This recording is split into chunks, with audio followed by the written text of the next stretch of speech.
you tear your own civilization down from the inside, if you tear yourselves apart, eventually a challenger will come along. It's often occurred to me that you don't necessarily perceive threats while they're going on, because you get up, you make your egg, you have your cup of coffee, you say hello to your friends. Everything seems to be going along as it always has done, except at a certain point it all falls apart. The West is absolutely under threat. It is under threat from ideas and from other nations, and that those other nations are operating under the effect of bad ideas. So it is a war of ideas, and if we don't sort out our war of ideas, we're going to have a lot more actual wars. The West is under attack. We live in the freest, healthiest and wealthiest societies in human history.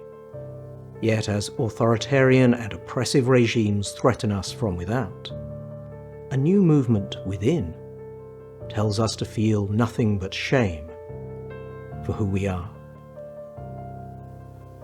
What is at stake if the West really fully disassociates from its own core and fails to remember and understand itself and to treasure those precious things that we've inherited? I think a light will go out in the world, a light will go out in human history, and there's no guarantee that light, once extinguished, will ever be relit. If we don't acknowledge our existence as a tradition, we're in no position either to continue it, to defend it when it needs defending, or to reform it in a proper way when reform is truly indicated. Unless we come to understand who we are and where we've come from, we can't go forward in an intelligent way. But as long as we have a sense of self-confidence, the willingness to stand up for our values, the willingness to fight for what we believe in, we can prevail. But weakness, self-loathing, hatred for the past, and any sign of giving in to the enemies of freedom will result in victory for our enemies. So we must never allow that to happen. We have to prevail, we have to win.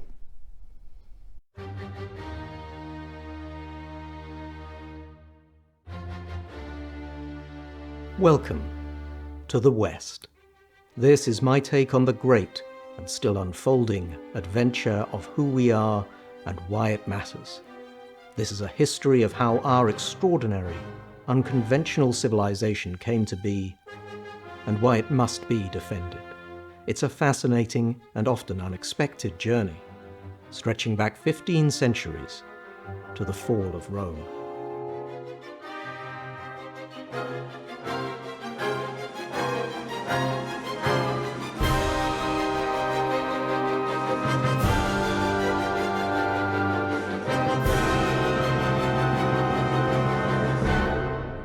And one of the difficulties about Western civilization is because, just as I've said, it's so complex. It's an ecosystem, and there's not just one word which defines it, like communism or fascism.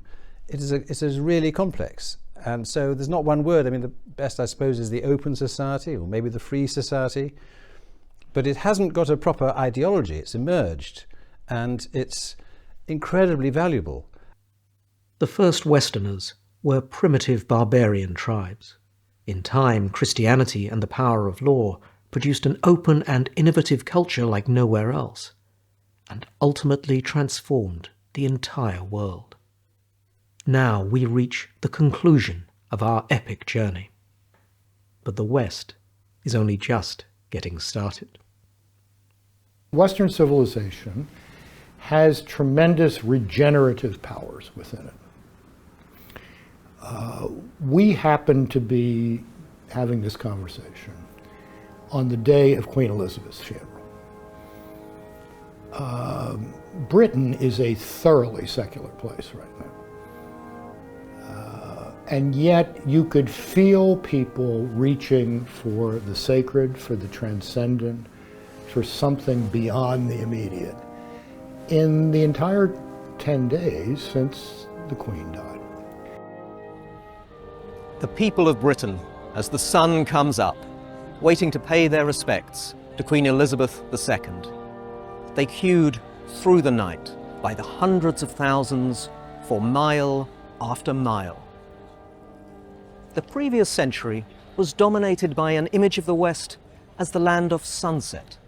It was the invention of Oswald Spengler, who claimed the home of the Western tradition had become the Abendlands, evening country. After a long record of past achievement, Spengler claimed decline into darkness and oblivion was the only possibility remaining. And as an idea, it has had an extraordinary durability. It has become easy, even tempting, to believe in the West's decline, and yet it is wrong. In the West, the nights come and they go, but there is always another dawn. Spengler's ideas gained popularity in the aftermath of the First World War. But the 20th century, for all its horrors, saw the West go on to defeat the twin evils of Nazism and Soviet communism. Neither offered a real future. Both rejected the West's barbarian passion for individual liberty, its Christian faith, and its respect for law. They preferred central authority to a plural civic order. As a result, they descended into cruelty and mass murder. After all these centuries, the Western tradition remains vigorous.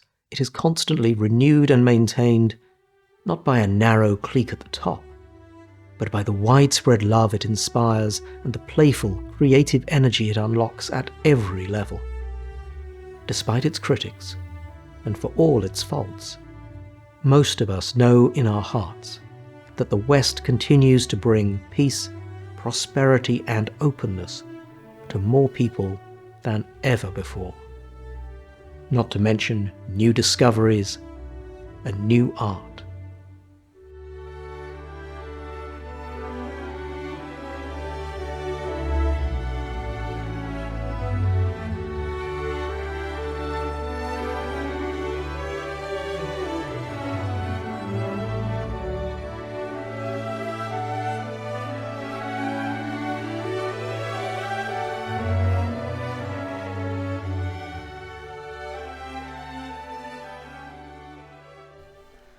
But to understand the West's future, it helps to return to an older work, the best picture in the world, as Aldous Huxley called it, Piero della Francesca's Resurrection of Christ.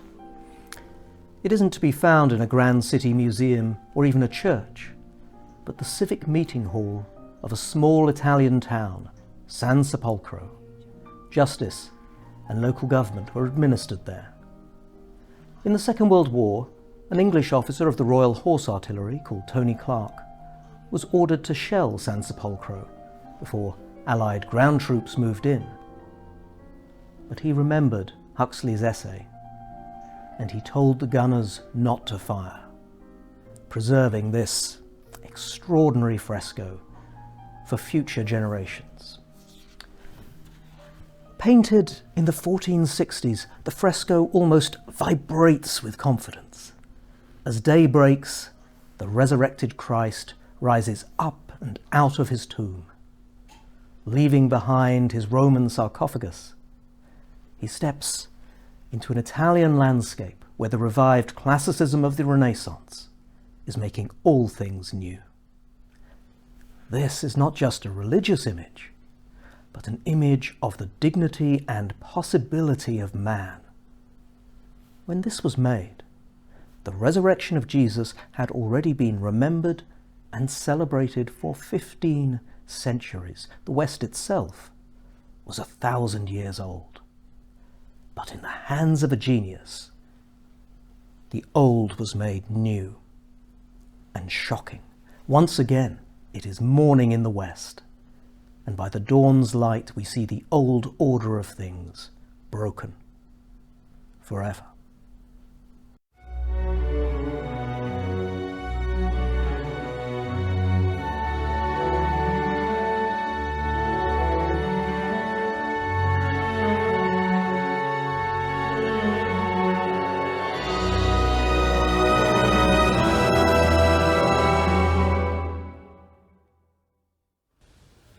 And how can man die better than facing fearful odds for the ashes of his fathers and the temples of his gods? Macaulay's lines from the 19th century looked back to ancient Rome for inspiration. This sculpture by Bernini on the same theme, made 2 centuries earlier, looks back even further.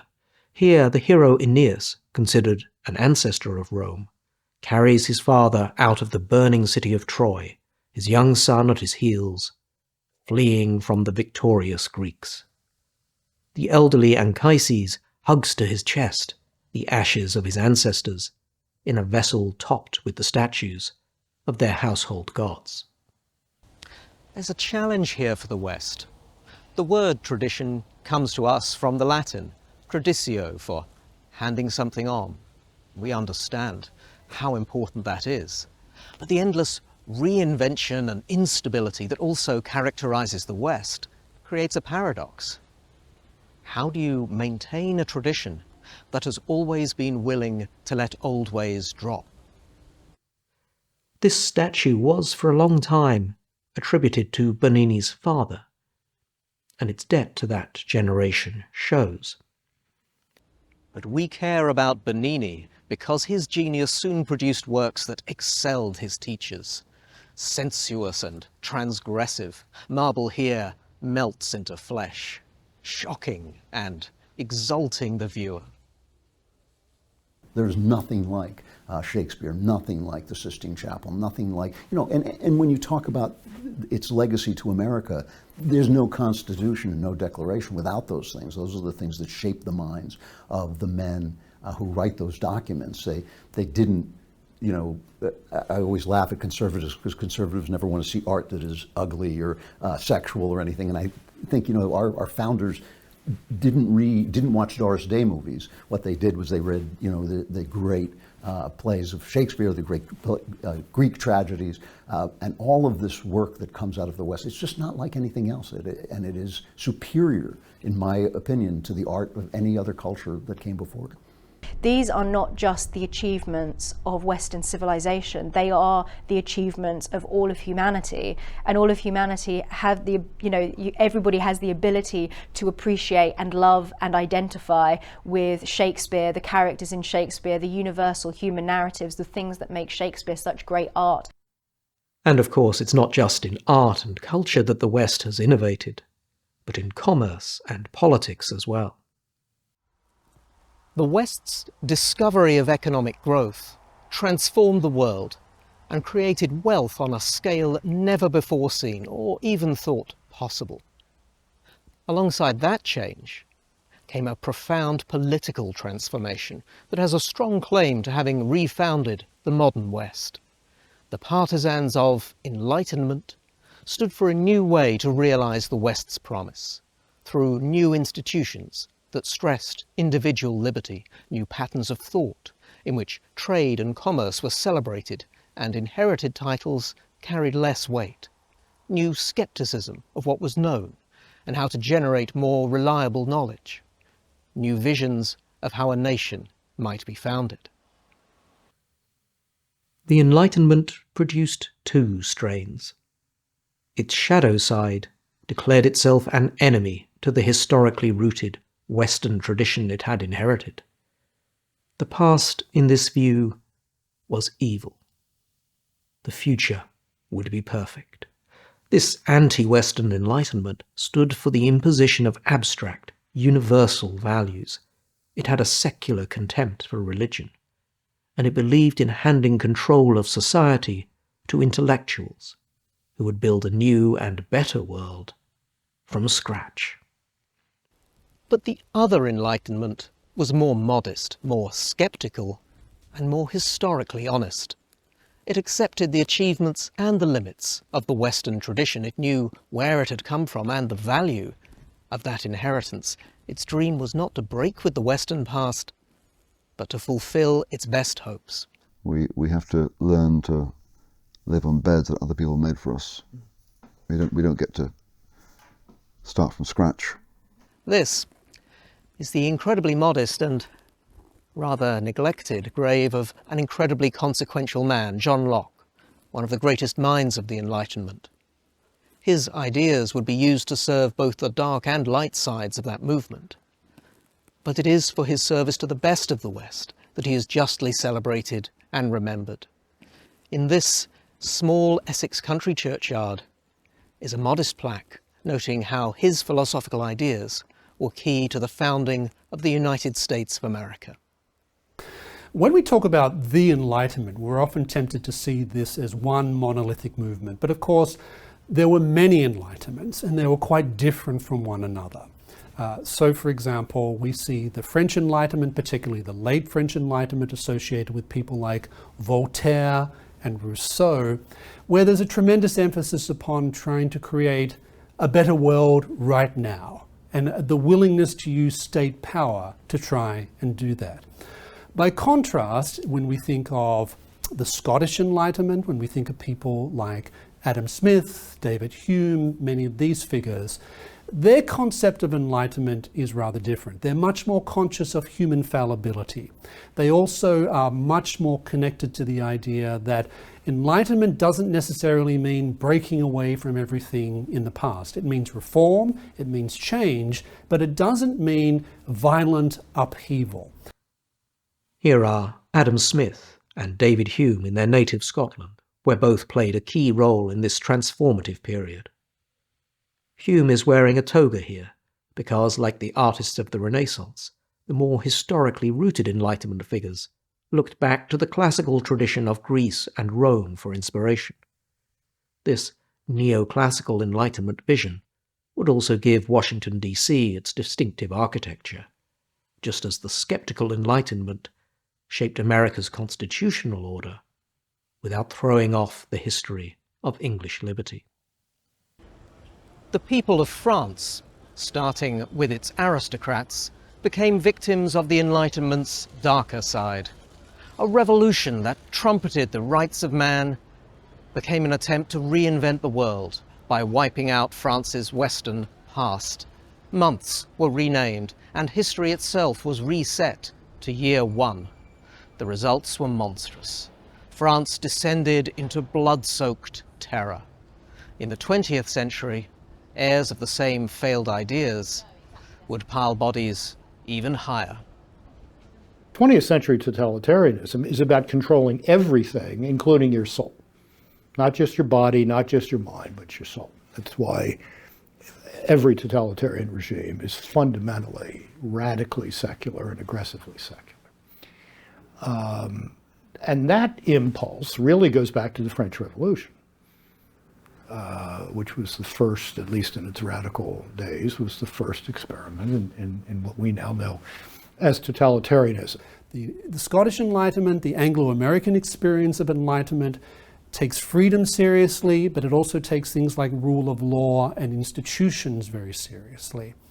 The French Enlightenment involves radical transformation of everything, not just institutions, but even the way we understand ourselves as human beings. John Locke himself must bear some of the blame. Alongside his many brilliant ideas, he had one very bad one, that the mind was an empty cabinet at birth, waiting to be filled by experience. Out of this abstract speculation, others built a radical new political theory with enormous practical consequences. If the mind was a blank slate, then education could train up human beings along revolutionary lines. Suddenly, politics had a new task, not to encourage individual virtue, but to domesticate people like farm animals. Whereas the French Enlightenment, they were about perfection in the here and now of people who are, I think, inherently fallible by nature. So there are some radical differences between these two types of enlightenment, one of which I think is much more faithful to the broader tradition of the West, and the other which I think involves radical break, a radical fracturing from the past in the effort to try and create what you might call a brave new world. The old approach to education, C.S. Lewis once wrote, dealt with its pupils as grown birds deal with young birds when they teach them to fly.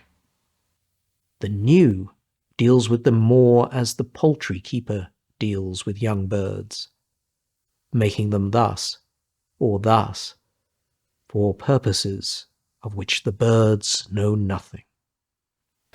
Well, I think it's fair to say that one strain of Enlightenment thought represents what I call a Promethean way of thinking about the world and how you change it. It means looking at human beings and saying, well, they may be imperfect, but we can make them perfect as long as they are subjected or experience particular forms of education so that darkness is lifted from their eyes, so that they can see the world and themselves in new ways. And this is, I think, very insidious because it sounds very attractive, right? Because no one wants to live in an imperfect world. People don't like the fact that they're fallible. But when you go down this path of saying that we can change human nature if we can change society, if we can change the way that people are educated, it's not very hard to see that that's a very quick leap towards totalitarian forms of government. Locke's blank slate in the mind was transformed into this doctrine of re-education in France, from where it inspired Karl Marx, who recognized a path to revolutionize the social and political order. Reform would not do. It would only reinforce the status quo. What the world needed was to remake everyone from the ground up. In Russia, the revolutionaries finally seized their chance. And if you look at some of the 19th century and 20th century ideologies, it's very clear, for example, that Marxism and Leninism really did think about the world in terms of we're going to change human nature. And we're going to change human nature by changing the structures in which human beings exist. And of course, if you're going to engage in those types of transformations of society, if you're going to try and change structures in that type of way, then you have to be prepared to break a lot of glass. If you go down this path of trying to transform structures in this very radical way in order to change human nature, it's not just structures you're going to end up destroying, you're going to end up destroying people who, for whatever reason, won't be transformed, who won't change, who will even resist what's going on. And that, I think, if you look at the experience of communism and totalitarian systems of government in the 20th century, that's exactly what they were trying to do. And of course, to do it, you need a lot of power. In fact, you need all the power if you're going to be able to try and engage in that type of exercise. So the Promethean idea of transforming human nature by transforming society, I think, means that you have to be willing to accept that you're going to give a lot of power to the state to do what presumably enlightened people think is necessary to bring about this new human being. And that's a very dangerous step, because I do think it ends up with gulags, concentration camps, and totalitarian forms of government. I think the Russian Revolution was a disaster primarily for Russia, but also for a lot of other countries, because having started in Russia, it spread around the world, especially during the end of the Second World War, where it was imposed on much of Eastern Europe. And then they also subsidized the success of Mao in China, and then Mao and the Russians stimulated the Vietnamese Revolution, and then subsequently on there to the Cambodian. So it was a disaster for millions of people, tens of millions. That's just the deaths. If you say, how did it spoil people's lives, then hundreds of millions of people's lives were spoiled. They were politically oppressed, and they were economically much poorer than they otherwise would have been. So I think it was a disaster for those countries. And again, contrary to his expectations, Marx said the revolution would take place in the industrial countries, because that's where people would get ground and to become poorer and poorer. He was completely wrong. No revolution has ever started in an advanced industrial country. They've all started in poor countries. and they've always been imposed by an elite of intellectuals who managed to get power in the most ruthless, brutal way. The modest memorial behind me is to the more than 100 million people murdered in the name of communism. It was the anti-Western strain of Enlightenment thought that helped to encourage this slaughter. Yet the memorial stands here in Washington, D.C., the capital of a free Western nation founded on Enlightenment principles. America's founders were sensible of the long Western inheritance that had gone before and its values. In that tradition, the United States created institutions which continue to limit power and liberate individuals, not the other way around. Well, we have to know who we are, in part, I suppose, because that gives us an identity and makes us feel good. But there are serious policy decisions that we have to make as a society that I don't believe can be intelligently made unless we understand our own history, unless we understand the principles that underlay our system of government. And we have seen in real time the fraying of all of this. So as people have ceased to study the West, we have lost the understanding of the importance of, say, free speech. Free speech is really something without which Western liberal democracy cannot exist. And free speech is under attack at the very same moment that we have ceased to study and appreciate the West. Is this a coincidence? No, not at all. You know, spending time with the dizzying accomplishments of the West can lead to feelings of inflated pride. But standing here, things come into perspective. In the face of so much death and suffering, the proper emotion before all that the West has accomplished is not pride, but astonished gratitude. Should we feel lucky to live in the West? You know, Aristotle says that man is the rational animal. I've always thought that he's really the ungrateful animal. And yes, we should every morning we should get up and count our blessings. Should we feel lucky to live in the West? Yes, that's my answer. Yes, we should. Of course we should. I think that it's simple. It's simple. Freedom is better than slavery. The dignity of the individual is better than an individual who is just subsumed by the whole. Of course, I mean, every single second of every single day we should feel grateful to live in the West. With gratitude comes a sense of responsibility. How can we take this great inheritance forward? Well, the lesson of the Enlightenment is that we can make the most enormous changes and still remain the West. But we must also keep hold of our birthright, not tear down everything that has been built to chase after utopian dreams. Well, identity politics cannot truly flourish without defeating and dismissing the core idea of Western liberal democracy, which is that in the public sphere at least, we ought to be treated first and foremost as freely choosing individuals rather than as members of some particular race, ethnicity, or religion. Now, if the critics of the West succeed, I think the result is bound to be fragmentation and paralysis in the West, because woke has in its target sites the core idea of Western liberal democracy. With the end of the Soviet threat, another illusion gripped the late 20th century.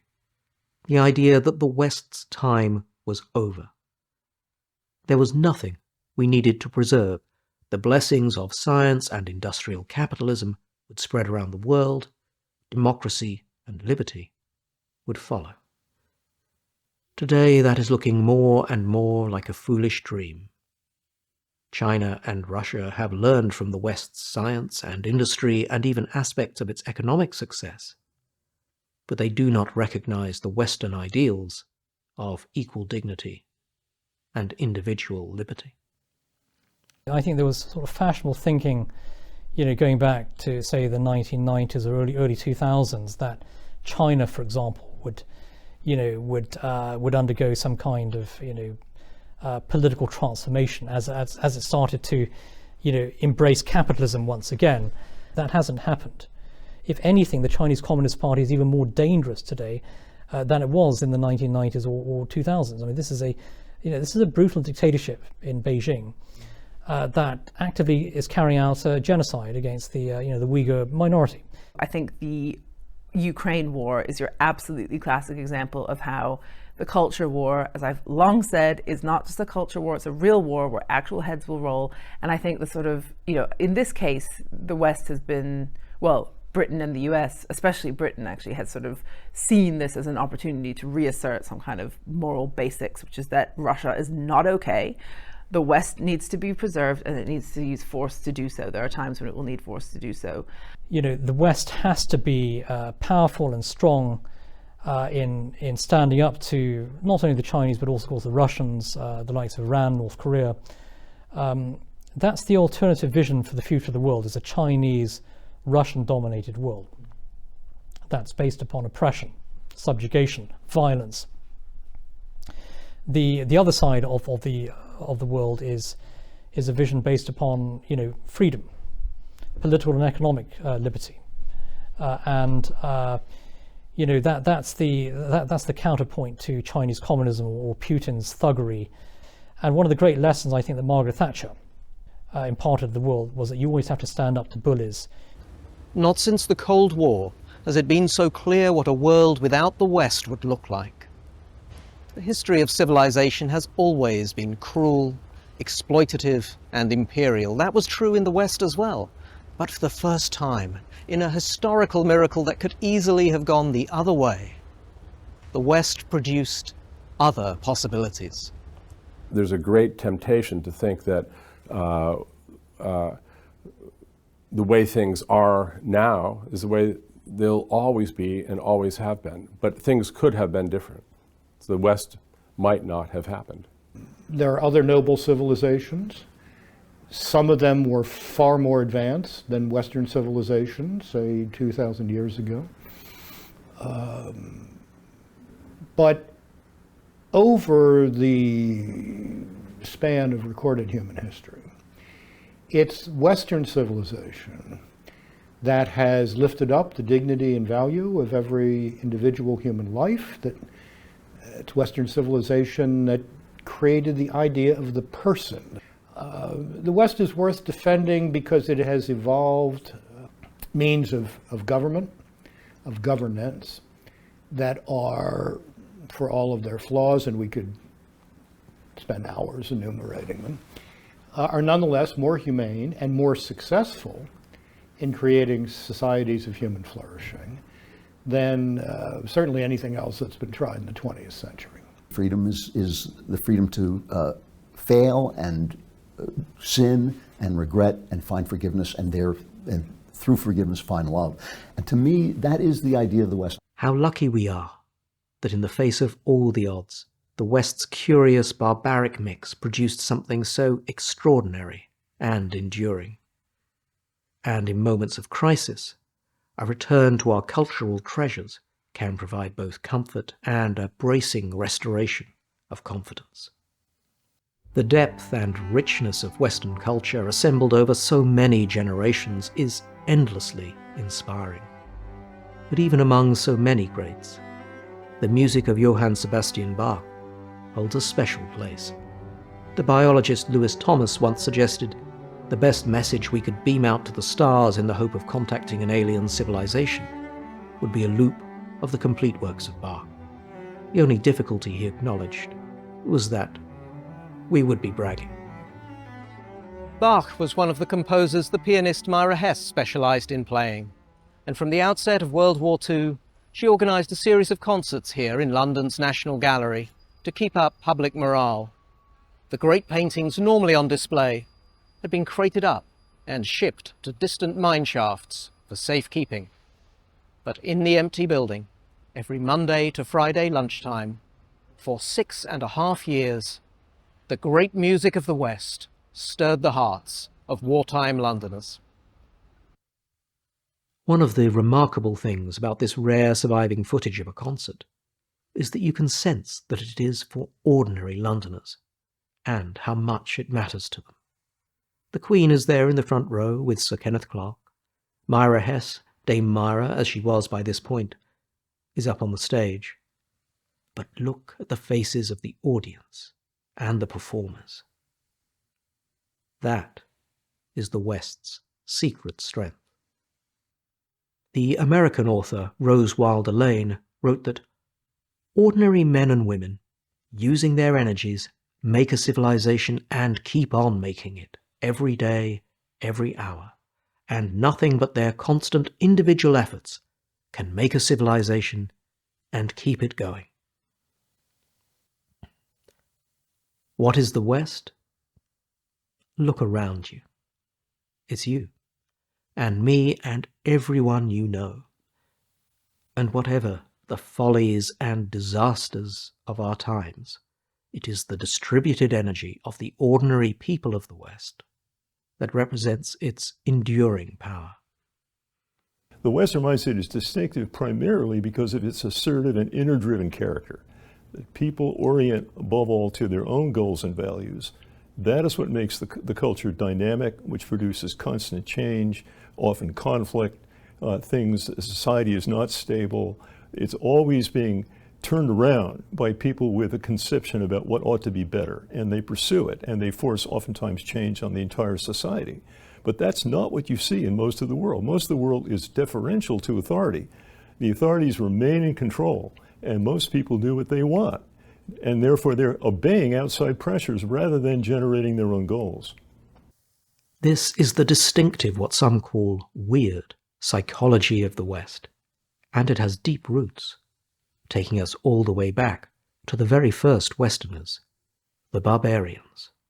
It really came from the Germanic tribes that settled Europe, including Britain, in the late period of the Roman Empire. In those very distant times, these tribes came in from the east and they settled all of what is now Western Europe, and their own style was assertive and fractious and competitive, and they honored leaders who were accountable to others but at the same time took initiative. So there's a dynamism in the society that comes from somewhere, I don't know where, and that is then transformed in the rest of European history into the culture we see today, which is still a culture of individual initiative and turmoil and change, but moderated and controlled by also the moralism of the culture, which sets limits on how much you can do and doesn't allow runaway chaos.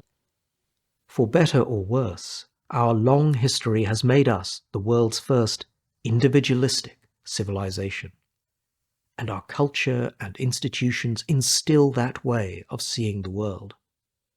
For all the West's wealth and power and beautiful creations, it is this curious way of thinking, rooted in the past that brought us here, but open to be shared by all, that is our greatest treasure.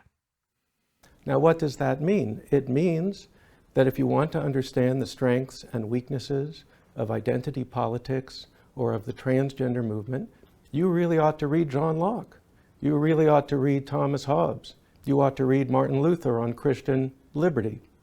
In other words, if you want to understand the latest developments within the Western individualist tradition, you've got to drink deeply of the philosophical sources of that tradition. So when the advocates of identity politics reject the study of the West, including the great books of the West, they're really depriving themselves of an opportunity for self-knowledge.